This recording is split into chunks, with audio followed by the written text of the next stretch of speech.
Hello. This is a message about something that matters deeply to every single one of us, yet somehow we don't talk about it nearly enough until it's often too late. This is about keeping your mind sharp, your memory intact, your ability to think clearly and recognize the faces of the people you love. This is about brain health.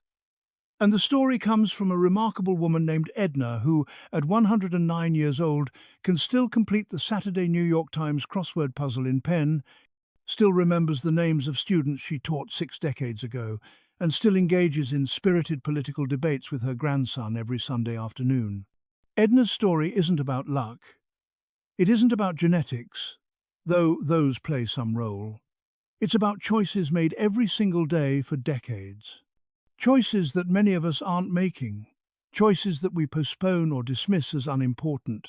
Choices that we assume we'll get around to later. But as Edna would tell you, and as the evidence of her own life demonstrates, later has a way of arriving before we're ready. The woman speaking through this message wants to share Edna's wisdom because too many people believe that cognitive decline is simply inevitable, that losing your mental sharpness is just what happens when you get old, that there's nothing to be done about it. That belief is not only wrong, it's dangerous. It gives people permission to be passive about one of the most important aspects of their health. And that passivity has consequences that show up years or decades later when the damage is already done. Edna taught mathematics for 45 years. During that time, she remembers exactly 6 students who failed her class. 6 out of thousands. She can tell you their names, what specifically they struggled with, and what happened to each of them afterward. At 109, that kind of mental clarity doesn't happen by accident. But Edna had a sister named Helen who was only 2 years younger. Helen retired early at 62, settled into a comfortable routine of television, simple hobbies, and quiet days. She stopped challenging herself, stopped learning new things, stopped engaging deeply with people or ideas. And over the course of about 10 years, Helen developed dementia. By her early 80s, she didn't recognize Edna anymore, didn't remember her own children's names, spent her final years in a fog of confusion and fear. 2 sisters, similar genetics, similar upbringing, radically different outcomes.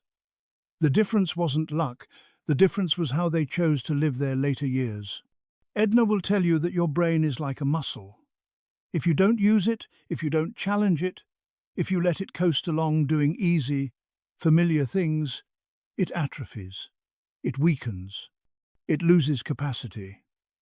And once that process goes far enough, reversing it becomes extremely difficult, if not impossible. So what does using your brain actually mean? It doesn't mean doing easy crossword puzzles or watching Jeopardy. Those might be pleasant activities, but they're not challenging enough to make a real difference. Using your brain means genuinely difficult mental work. Reading complex books that make you think hard. Learning new skills that feel frustrating at first. Solving problems that require real concentration. Having deep conversations about ideas rather than just small talk about the weather.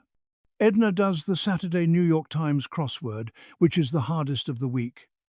She does it in pen, which means she has to be confident in her answers.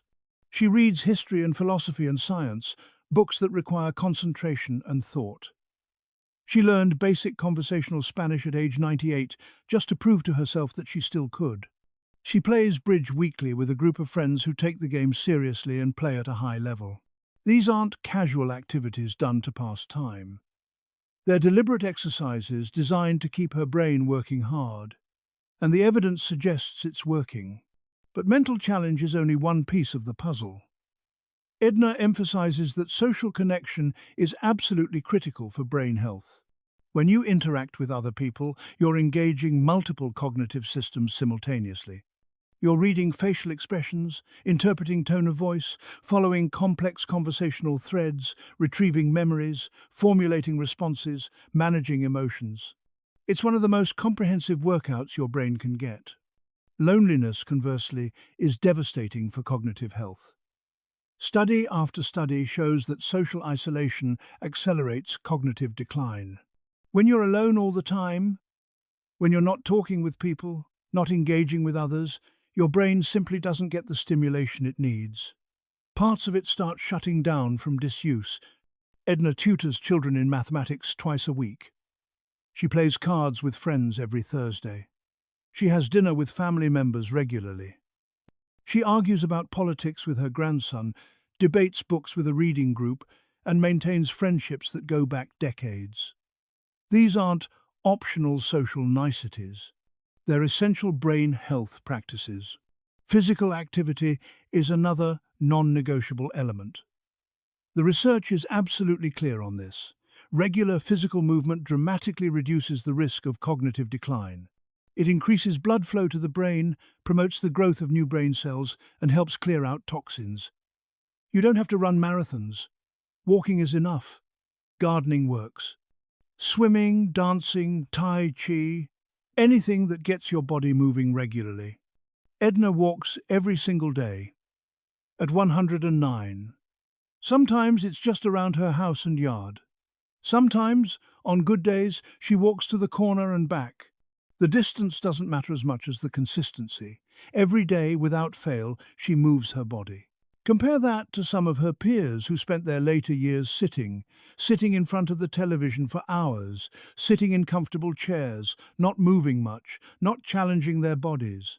Those same people, almost without exception, experienced faster cognitive decline. Their bodies weakened, and their minds followed. Sleep is another factor that doesn't get enough attention. During sleep, your brain clears out toxic waste products that accumulate during the day. It consolidates memories, processes information, repairs damage. Chronic poor sleep is strongly associated with increased risk of dementia and cognitive decline. Edna keeps a strict sleep schedule. In bed by 9:30, up around 5:30. 8 hours every night, as regular as clockwork. No television in the bedroom. No late-night snacking. No alcohol before bed. Just consistent, quality sleep that gives her brain the time it needs to maintain itself.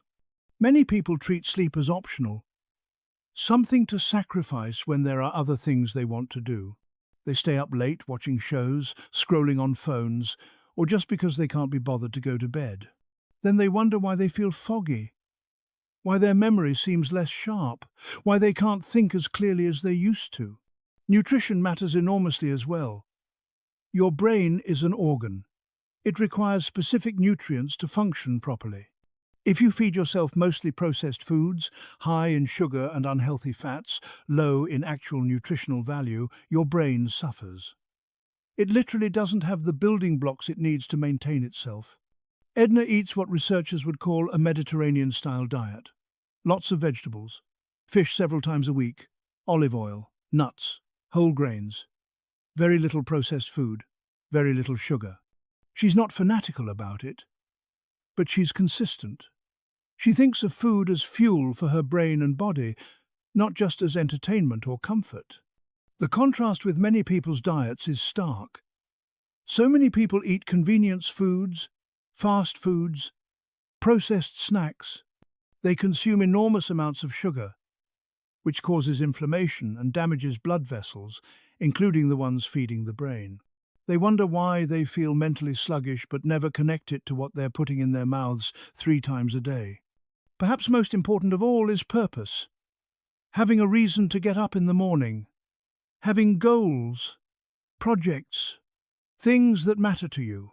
When people retire and suddenly have nothing meaningful to do, when they lose their sense of purpose, cognitive decline often accelerates dramatically.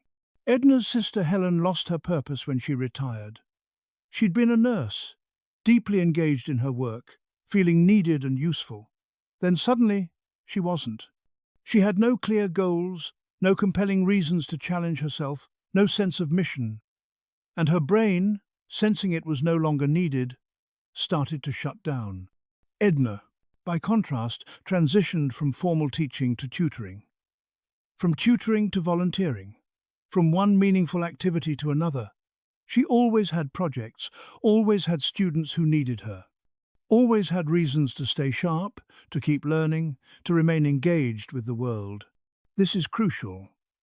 Your brain needs to feel needed. It needs to have work to do. When you convince yourself that you're done, that you've earned the right to coast, that you don't need to challenge yourself anymore, your brain takes you at your word and starts shutting down systems it no longer thinks are necessary.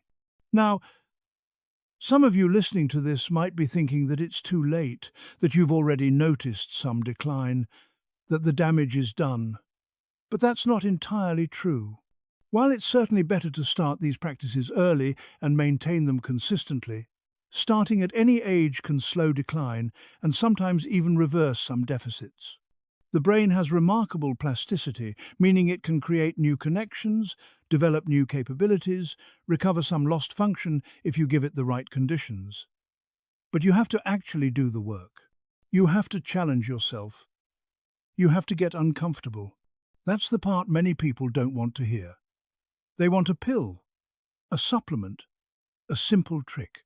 They want to be told that doing an easy puzzle app for 5 minutes a day will keep their brain healthy. But that's not how it works.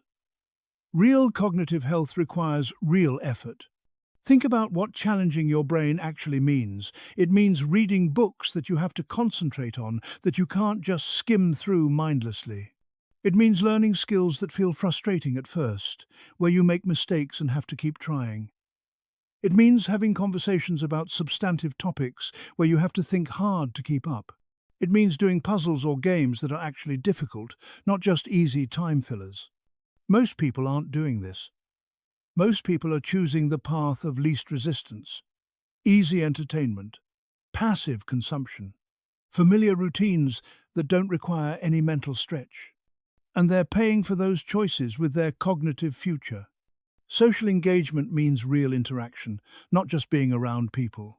It means conversations where you're actually listening and thinking and responding, not just waiting for your turn to talk. It means relationships that matter, where you're emotionally invested, where you care about understanding the other person. Physical activity means moving your body regularly, getting your heart rate up at least somewhat, challenging your balance and coordination. It doesn't have to be intense, but it has to be consistent. Every day or nearly every day, not just when you feel like it. Sleep means treating it as a priority, not an afterthought. Going to bed at a consistent time, creating an environment that supports good sleep. Not sabotaging yourself with late-night screen time or caffeine or alcohol.